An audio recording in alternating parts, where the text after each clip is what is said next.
So today on the program, the end of handshakes, also Biden's VP pick. Who is that going to be? Also, former Baltimore Mayor Cathy Pugh gets extra time before she has to report to prison. Today on the Diamond K Show. So, episode 416 of the program.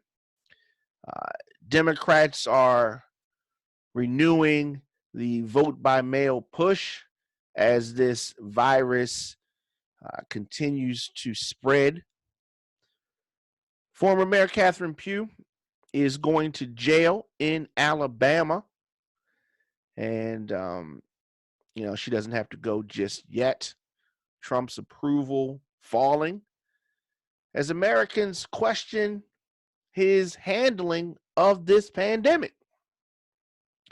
Joe Biden also trying to get some Democratic unity in this party after Sanders bows out. We talked about that yesterday. Bowing out. I mean, he didn't really have a choice, right? There was no path to victory. I think that I said this via Twitter at the Diamond K Show on Twitter. He ran a better campaign in 2016 than he ran in 2020. I mean, I don't know whether it was the fact that we'd already seen what he was going to do. I mean, we already knew his shtick, so to speak. And I'm not saying that he didn't mean the things that he was saying or he was not official, but he's still a politician. And this is pretty much what we had already seen the last time. So there you have that. Dr. Fauci, you've seen him on the press conferences. You've seen him making his appearances, interviews. Last night, Dr. Fauci made a recommendation for some post-coronavirus activity here in America, saying this: as a society, just forget about handshakes. We don't need to shake hands. The director of the National Institute on Allergy and Infectious Diseases said, we've got to break that custom because, as a matter of fact, that's really one of the major ways that you can transmit a respiratory-borne illness. If you remember, Boris Johnson from the UK said he was going to continue to shake hands. And then later on, coronavirus. Donald Trump said that he still wants to shake hands and he's not wearing any masks. I think that it's ironic that the Republicans, Trump, Pence, frequently are in the same place. It's very rarely that you see the president and the vice president in the same place, because if something happens to, let's say that the president and the vice president both get coronavirus, the line of succession would be a President Pelosi. You guys might want to stay out of the same room, especially with the recklessness. They're not wearing any masks. I saw Governor Larry Hogan of Maryland giving a press conference. He had a mask on. He's taking it serious. He's a Republican, and he's taking it serious, not so much for President Trump and Vice President Pence. So keep it up, fellas. Keep it up. So also, we recently talked about Bernie Sanders getting out of the race. Joe Biden is now the presumptive nominee. I mean, he's the nominee. I mean, who else is it going to be? But one of the first big decisions that Joe Biden is going to have to make in this race is who he's going to pick as his VP. And I'm sure that that's been underway. But so he has some choices to make.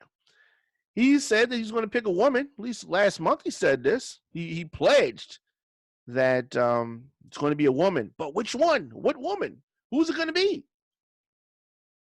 So we got some female politicians. I got some in mind.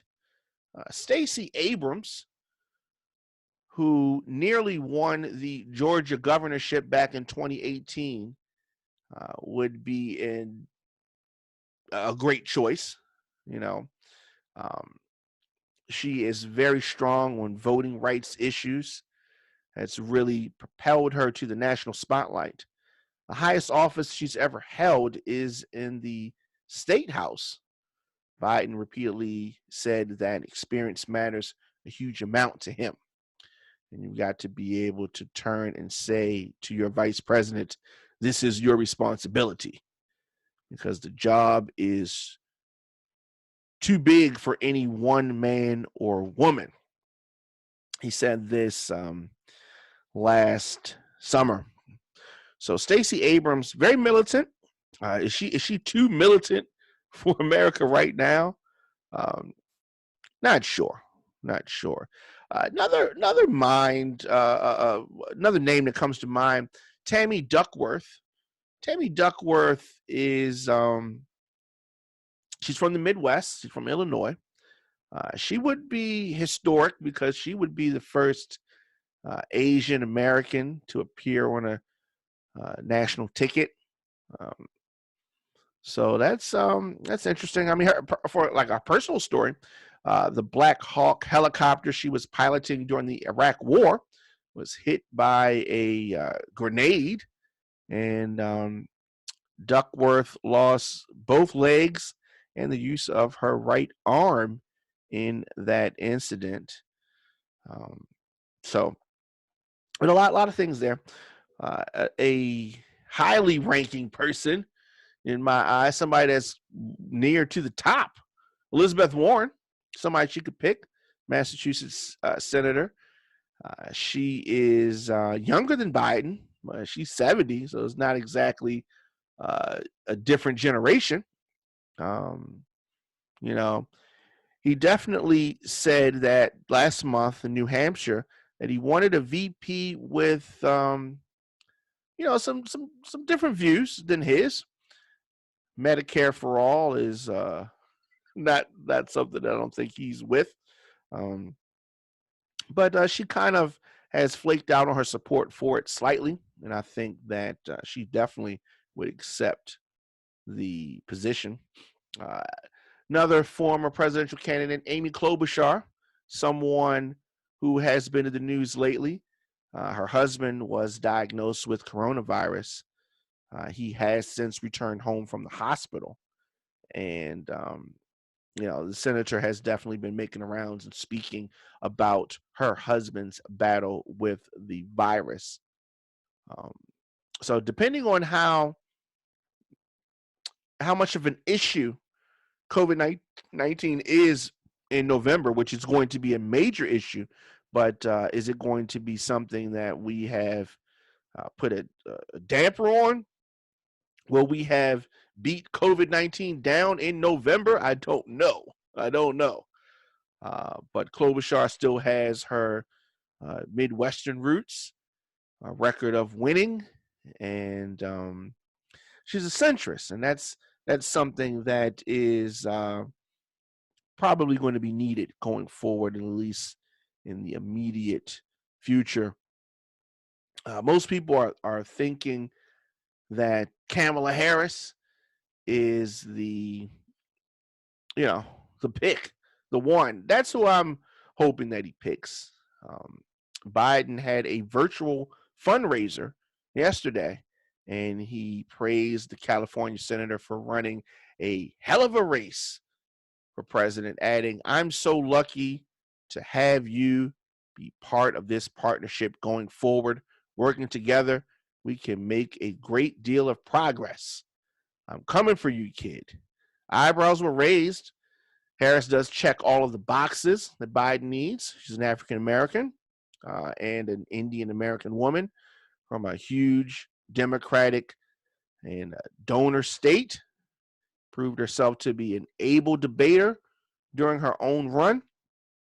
He bumped heads a little bit. So that's who I think he should pick. That's the one that's really sticking out in my mind. So, but we're going to see Kamala Harris. He should be announcing. I think he should announce pretty soon. I mean, what are you waiting for, right? Convention's still going to happen. Who knows how they're going to do it? We have a virtual convention. It's just fascinating times we live in. Fascinating times. Just tuning in to Diamond K Show. Of course, on social media, I am at the Diamond K Show. Instagram, Facebook, Twitter, TikTok, at the Diamond K Show.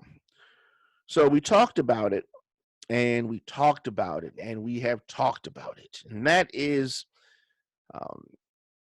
former Mayor Baltimore Cathy Pugh. So she has, talk about a rough time. She, of course, is going to be going to jail. And her attorney asked the federal judge for a second delay in the start of her prison sentence. And she's going to jail, as you may remember, for her fraudulent sales of this self-published children's book. That wish for a delay has been granted.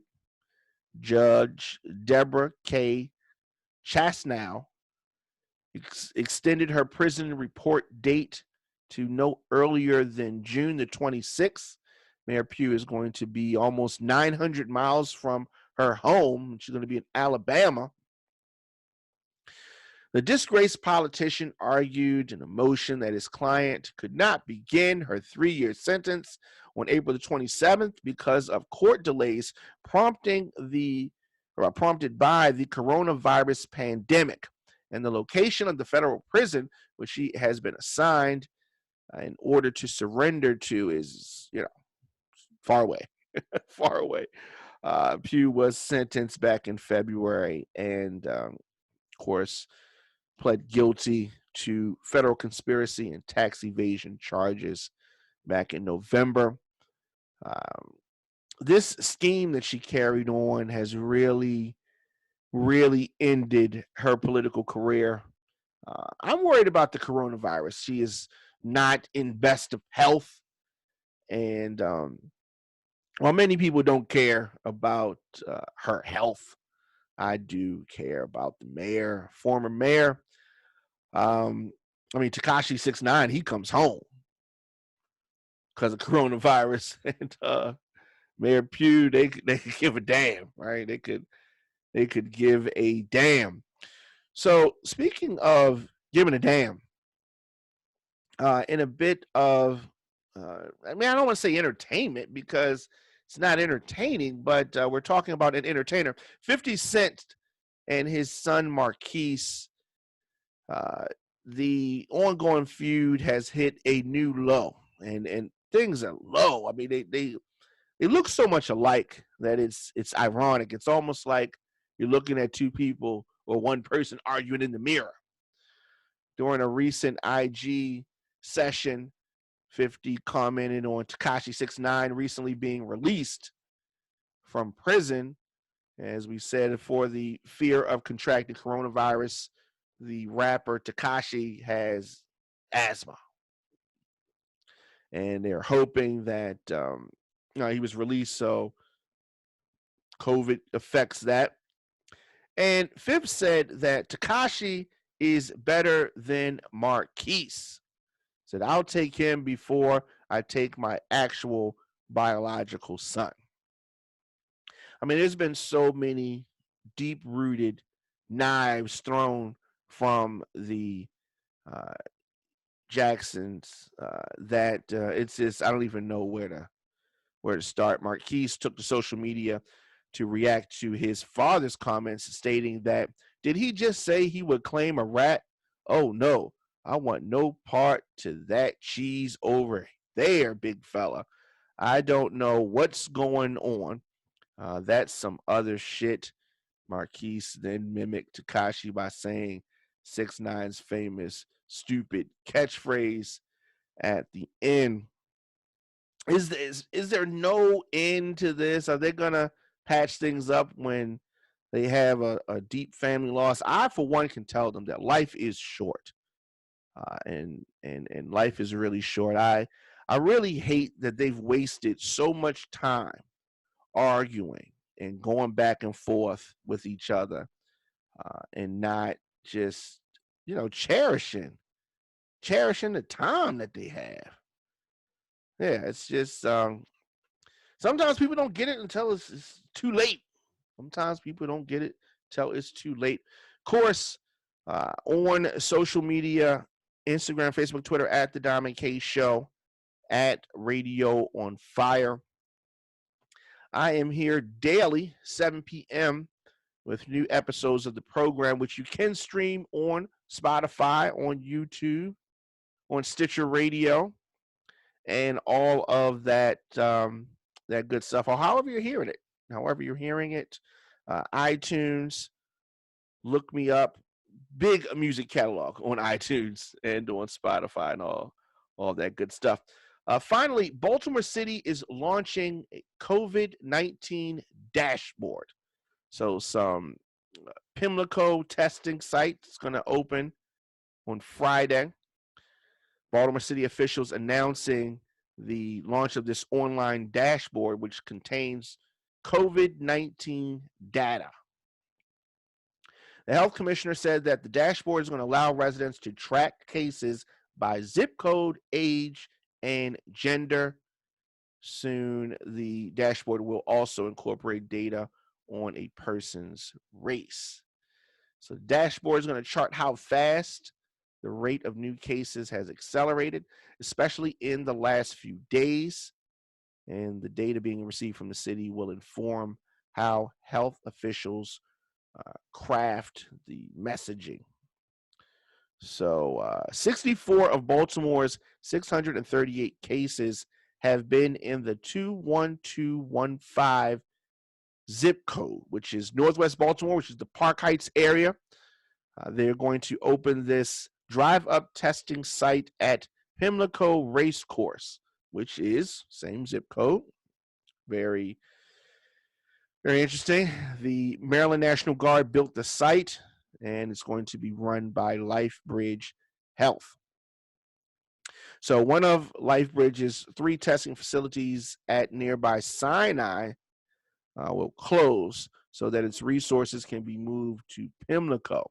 Only those who meet certain criteria will receive a doctor's referral and get tested there. Callers to 211 can be screened for symptoms over the phone. City residents without a primary care physician will be able to consult a Johns Hopkins Hospital or University of Maryland Medical Center doctor over the phone. Residents without health insurance will not be charged, and residents who are insured won't owe any co-pays. So that is something that's very interesting. Very, very interesting. We're going to hope that this comes together. We really want this to. It's really affecting people in a way that I mean, I don't really know how to say it, but the effect that it is having on this country, we are going to be feeling for generations. Some things, as I said many times, some things are not going to come back. I mean, I don't see school going back anytime soon. I don't see football games going back the way that we know them, or any sporting events, big restaurants. Who's going to want to go there? Buffets. Who's going to want to go there? Nightclubs, boats, ships, airplanes, trains. The world as we know it is significantly different and changing right before our eyes. Definitely. Thanks for tuning in. Of course, as always, I'll be back here tomorrow, 7 p.m. Radio on Fire. If you miss it on YouTube, you can look us up, DJ Diamond K on YouTube. And just anywhere you're hearing this, just put in search The Diamond K Show.